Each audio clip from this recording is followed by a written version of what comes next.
উন্নত জীবনের আশায় অমুসলিম রাষ্ট্রে স্থায়ীভাবে বসবাস করা যাবে কি না। এখন প্রথমত তিনি যদি বাংলাদেশে থাকেন তাহলে তার এক মাসআলা, আর যদি সৌদি আরব বা এই ধরনের কান্ট্রিগুলোতে থাকেন তাহলে আর এক মাসআলা। কারণ সৌদি আরবে যিনি আছেন এবং সচ্ছলভাবে চলতে পারছেন, তার জন্য অমুসলিম কান্ট্রিতে যাওয়ার ক্ষেত্রে বড় ফতোয়ার দরকার আছে, বুঝের দরকার আছে।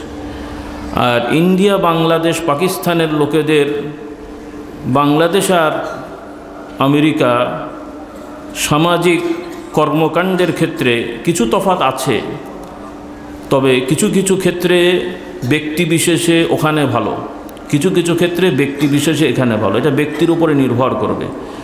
যদি আলহামদুলিল্লাহ আপনার নিজস্ব ঈমান আকীদা সঠিক হয় এবং আপনি পরিবার নিয়ে দ্বীনের উপরে থাকতে পারবেন, এই নিশ্চয়তা আপনার মধ্যে থাকে, তাহলে আপনি যেতে পারবেন। কারণ ওখানকার এখানেও বাংলাদেশে যেভাবে ব্যক্তিগত ইবাদত করা যায়, ওখানেও ব্যক্তিগত ইবাদত করার স্বাধীনতা আছে।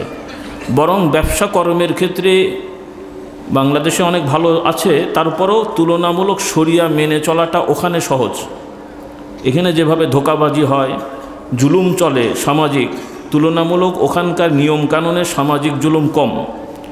তবে পরবর্তী প্রজন্মের মাসলা আসবে। যদি আপনার সন্তান আদি হয়, তখন আপনাকে চিন্তা করতে হবে যে দেশের নাগরিকত্ব রাখবেন, দেশে এসে তাদেরকে পড়াশোনা শেখাবেন, এখানকার ব্যবস্থা করবেন, ওখানে যা আয়োজন অর্জন করবেন এটা নিয়ে আসবেন, রেমিটেন্স নিয়ে আসবেন, এখানে নিয়ে এসে দেশে এস্টাবলিশ হতে পারলে, ব্যালেন্স করতে পারলে ভালো। আর যদি ছেলে মেয়ে নিয়ে ওখানে চলে যান, ছেলেদেরকে লোকাল স্কুল কলেজে পড়ান, তাহলে বলবো জায়েজ হবে না।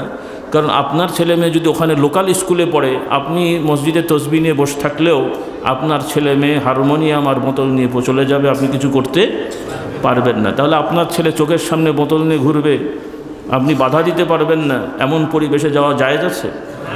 এটা হলে ব্যক্তির উপরে নির্ভর করে। আল্লাহ তাআলা আমাদেরকে বাস্তবতা অনুযায়ী সিদ্ধান্ত নেওয়ার তৌফিক দান করুন।